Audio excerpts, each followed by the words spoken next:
अब देखिए आरटीआई क्या होता है। जो 2005 वाला एक्ट है, आरटीआई एक्ट 2005, वो क्या कहता है उसके बारे में कुछ मोटी मोटी बातें समझ लीजिए, so that you know how to use RTI. इसमें सबसे पहली बात है कि एक डेजिग्नेशन का नाम है पीओ, पीआईओ।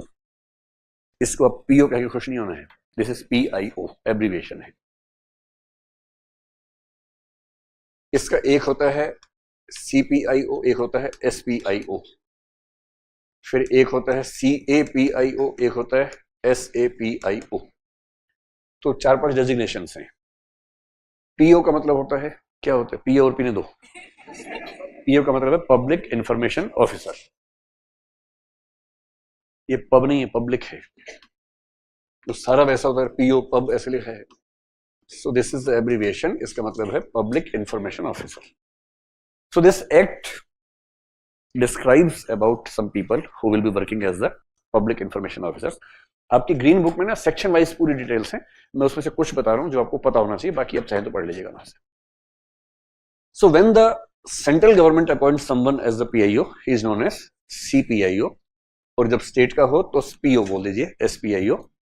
फिर जो छोटे लेवल का होता है, सब डिवीजन लेवल का ऑफिसर होता है, उसको बोलते हैं assistant public information officer. State का है तो सीपीओ, सेंटर का है तो केपीओ। तो central assistant public information officer and state assistant public information officer. So basically, when an information officer is above the subdivision level, generally he is known as CPIO or SPIO, and when he is working on the subdivision level or maybe at a lower level, he is known as assistant public information officer. अब क्योंकि एक centre ने पास किया है और ये पूरे states पे भी अप्लाई होता है, so every state government is supposed to appoint SPIO and SAPIO, and central offices are supposed to appoint central public information officers at all the offices. 1. इस ऑफिसर की जिम्मेदारी है कि जो भी इंफॉर्मेशन इससे मांगी गई है वो इंफॉर्मेशन प्रोवाइड करे। इसका प्रोसेस क्या है, व्हाट इज द प्रोसेस, और ये प्रोसेस डिफाइन किया गया है 2012 के रूल्स में, क्योंकि वो रूल्स का मामला ज्यादा है, कुछ चीजें एक्ट में है, कुछ रूल्स में है। प्रोसेस ये है कि any citizen of India, not only netizen, any citizen, internet के बाहर भी लोग रहते हैं, आपकी चिट्ठी है, कहीं और से आई है, आपने लिखा है, कहीं और से आया है, good afternoon sir, from the last 2 days I want to talk with you, but also got afraid from your bodyguards. डरो मत यार, डरो मत। कौन है ये, किसका है?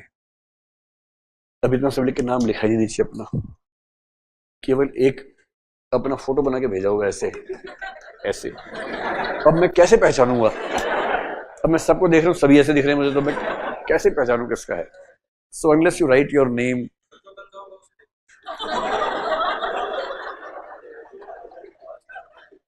ये कह रहे हैं जो गंजा हो उसको देख लीजिए, इससे पता लगेगा। चलिए एनीवे, चिट्ठी विट्ठी मत भेजो भाई, थोड़ा सा पढ़ लो आराम से। So what is the process? So any citizen of country is authorized to write a letter to the CPIO और the state public information officer. तो जब भी आप लिखें बस ये चेक कर लें कि वो आदमी सेंट्रल गवर्नमेंट में है या स्टेट गवर्नमेंट में है। कौन है इससे मतलब नहीं, किसी भी ऑफिस में लिखना हो तो लिख के भेजिए सीपीआईओ या एसपीआईओ, और अगर डाउट हो कि सेंटर का स्टेट का भाड़ में जाए, सीधे लिखो पीआईओ, बात खत्म, टू द पीआईओ, बस इतना लिखना है। You can also mail if you have the mail address of that PIO. और इसमें करना क्या है, 10 रुपए की फीस पे करनी है if you do not belong to economically weaker section, and if you belong to BPL, that is below poverty line, तो आपको 10 रुपए भी खर्च नहीं करने हैं, but then you have to prove that you are BPL, तो उसको प्रूव करने में खर्चा ज्यादा ही हो जाता है आमतौर पर। So better to invest 10 rupees for the information. ठीक, एक अच्छा लेटर वो होता है जिसमें स्पेसिफिकली पूछते हैं। कई लोग पीआईओ के नाम पे प्रेम पत्र लेके भेज देते हैं।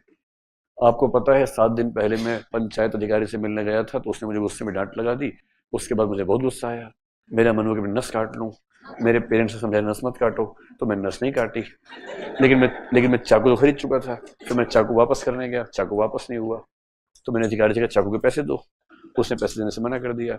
तो आप मुझे बताओगे पैसे मिलने चाहिए कि नहीं मिलने चाहिए? this is the information this person wants to seek from the officer. तो ऐसे इमोशनल लेटर नहीं लिखना है. You have to write a formal letter. I, being the citizen of India, under the provisions of the Right to Information Act 2005, seek the following information. Number 1. 1 में एक sentence, उसके बाद A, B, C. 1 के 2-3 parts हैं. Number 2 sentence, उसके बाद A, B. 3 एक sentence. Please provide me the information on the address given below within 30 days as prescribed by the Act or within 48 hours as prescribed by the Act. ऐसा formal letter लेके भेजना है. जमीन खिसक जाती है ऑफिसर के नीचे से जैसी ऐसे लेटर मिलता है. अभी आप खिसकाइए, 3 साल बाद आपकी खिसकेगी जब आप बन जाएंगे अधिकारी. फिर आपके पास चिट्ठी आएंगे ना इस तरह की. अभी तो मजा आएगा. सो any citizen can apply for an information. अब उसके बाद क्या होगा? The PIO is responsible of answering the question, and this applies to the government offices. ये नहीं कि आप प्राइवेट वालों के पीछे पड़ जाएं. To the PIO, समोसे की दुकान. I had come to eat samosa in your shop, and please provide me the information within 48 hours. तो वहां नहीं चलेगा, सरकार से चलता है, सरकार की तरफ से राइट है. तो PIO को क्या करना है? He has to answer your query within 30 days. or 48 hours if the information is related to someone's life or liberty. अगर मामला लाइफ का है या लिबर्टी का है तो 48 आवर्स के अंदर रिस्पॉन्ड करना है. But if the issue is not about the life और liberty of anyone then he has 30 days to respond to the query. भैया एक काम करना है, एक चॉकलेट मंगवा देना, सबसे छोटी वाली. एक नन्हे मुन्ने बच्चे को देना है, जितना हो. क्या बात है, क्या बात है. विरोध हो गया भाई, डिस्क्रिमिनेशन की आवाज आ रही है. जनता ही तुम्हारे साथ नहीं है. इसलिए कहा गया है कि नेता वो नहीं होते जनता के आगे खड़े होते हैं. मतलब नेता वो नहीं है जो भीड़ के आगे खड़ा है, नेता वो है जिसके पीछे भीड़ खड़ी है. नहीं समझ में आया? चल छोड़ो. I tried my best.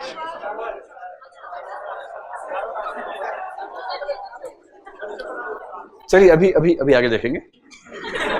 तो जो PIO है उसे 30 दिन के अंदर या 48 घंटे के अंदर इंफॉर्मेशन प्रोवाइड करनी है. ठीक.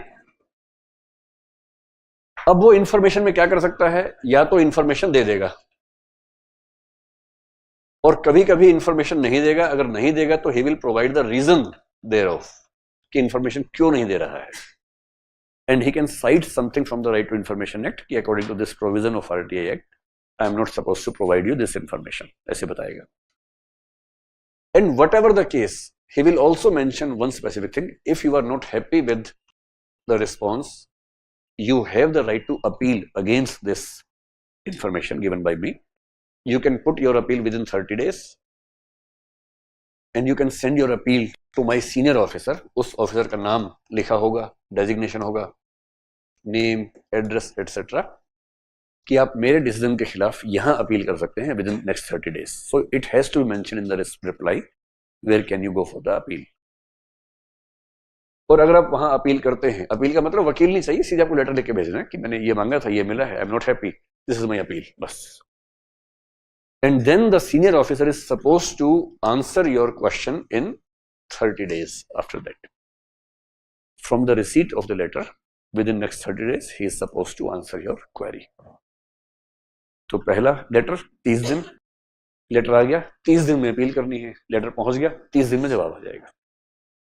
अगर यहां भी बात ना बने, then you have the option of one more appeal, which is known as the final appeal. Final appeal you can send to the CIC or the SIC. What is CIC? Central Information Commission. Yeah, State Information Commission.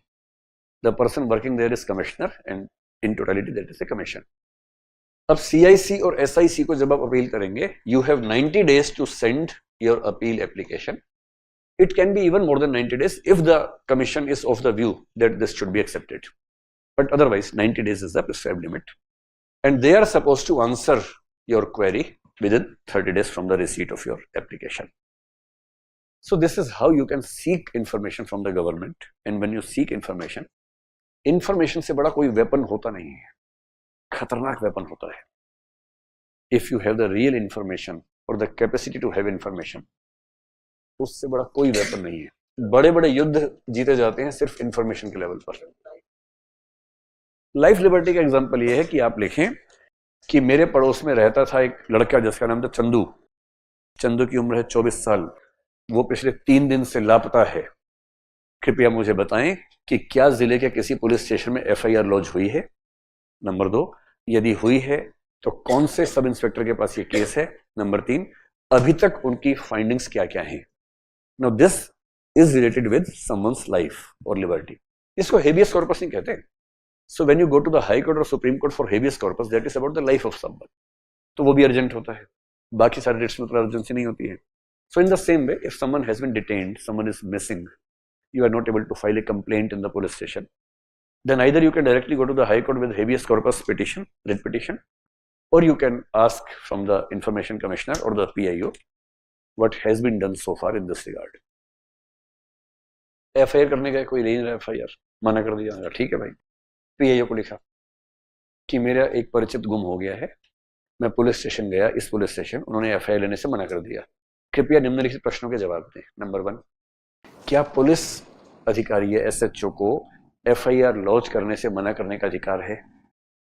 Number 2, यदि ऐसे मामले में FIR न हो तो मुझे उस police अधिकारी की शिकायत कहाँ करनी चाहिए. नंबर 3, ऐसे मामले में उसके खिलाफ क्या क्या एक्शन लिए जाएंगे और वो कौन से एक्ट और कौन से रूल के तहत होंगे. बस ये एप्लीकेशन भेज दो PIO को. पुलिस का जो PIO जिले का आपका, वो जो आपका सब डिवीजन होगी वहां, या SP के पास. कभी ना सूझे कहाँ भेजना, सीधे कलेक्टर को भेजिए. PIO कलेक्टर ऑफिस डिस्ट्रिक्ट, बात खत्म. पूरे जिले में कहीं का मामला हो, सीधे कलेक्टर को भेज दो. इस एक्ट में एक अच्छी बात और भी है. If you have sent your letter to some other office in place of the office it should have been sent, the responsibility of the recipient office is to send the application to the right office within 5 working days. और वो 5 दिन उस 30 दिन में से निकाल लेंगे. Then it will be 35 days to get the response. पर ये उनकी जिम्मेदारी है. Even if you send the letter to some other office, they are bound to send it to the right office. तो जब भी आपको जिले में दिक्कत है ना, सीधे कलेक्टर के नाम पे लिख के भेजिए. Public information officer, collector's office, जिला ये डालिए. 10 रुपए की फीस लगानी होती है साथ में, बस वो ध्यान रखना. खत्म बात. और ये इतना इम्पैक्टफुल है. मैंने आपसे कहा था एक फिल्म है वेल्डन अब्बा, जिसमें एक लड़की का कुआं चोरी हो गया है, तो उसने कुआं ढूंढा, मिल गया कुआं उसके बाद में, क्योंकि RTI है. रातों रात कुआं खोदा गया वरना वो खुद जाते बेचारे सारे के सारे. So I tell you a real example of a girl. वो इथिक्स की क्लास 4-5 साल 6-7 साल पहले कर रही थी. तो मैंने जब पढ़ाया RTI तो क्लास के बता के बोली, वो शायद उत्तर प्रदेश में किसी जिले से थी, मैं नाम बोल रहा हूँ, मैं नाम याद है, बोलने से बचना चाह रहा हूँ. दरअसल हिंट दे दूं, इलाहाबाद से नहीं थी. इतना हिंट काफी है. बाकी सारे जिलों में से कोई था.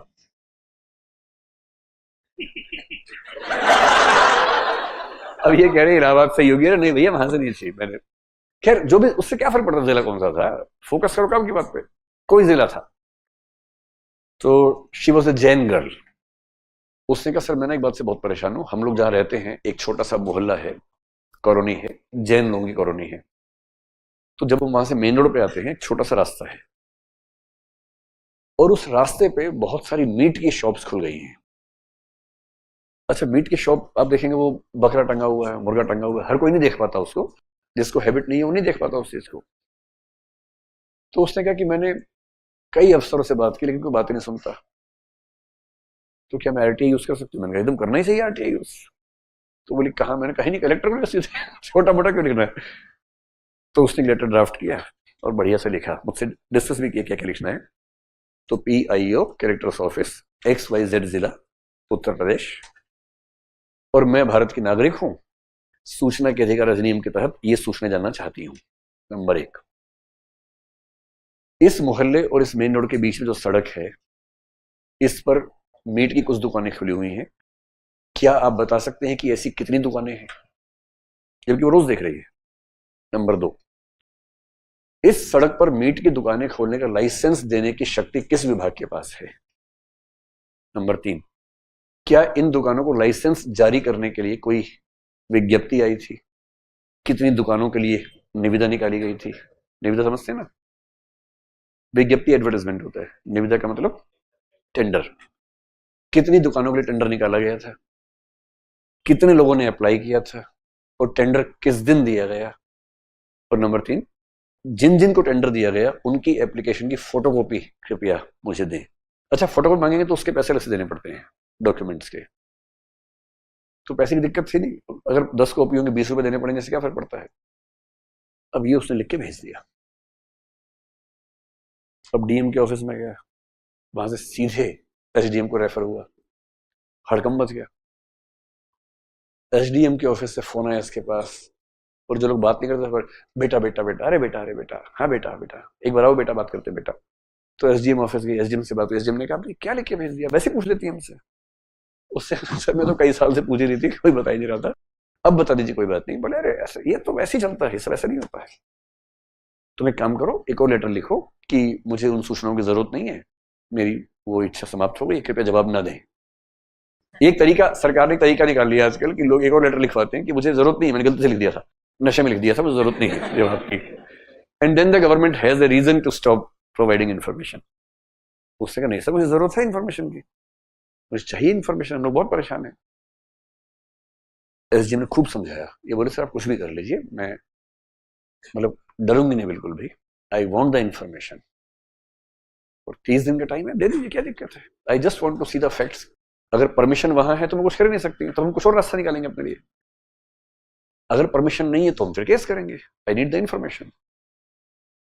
और 25 में से 30वें दिन के बीच में सारी दुकानें हट गई वहां से, एक भी दुकान नहीं थी। और 30वें दिन जवाब आया, we have inspected the area, there is no shops there. Most likely you have been misinformed by someone. और फिर वहां की फोटो खींच के भेजी हुई है, there are no shops there. क्योंकि उसने पहले फोटो भेजी थी साथ में कि मैं इन शॉप्स की बात कर रही हूँ, चेक कीजिए। This is how RTA can be used effectively. तो आपके इलाके में कुछ भी गड़बड़ चल रही हो ना, सबसे बड़ा हथियार आरटीआई है। ये जरूर है कि सोशल प्रेशर थोड़ा ज्यादा आ जाता है, कुछ लोग आरटीआई के खिलाड़ी बन गए, क्योंकि देश क्या है, खिलाड़ी प्रधान देश है, तो आरटीआई के ही खिलाड़ी कुछ लोग बन गए, वो मतलब ब्लैकमेलिंग के लिए यूज करते हैं इसका।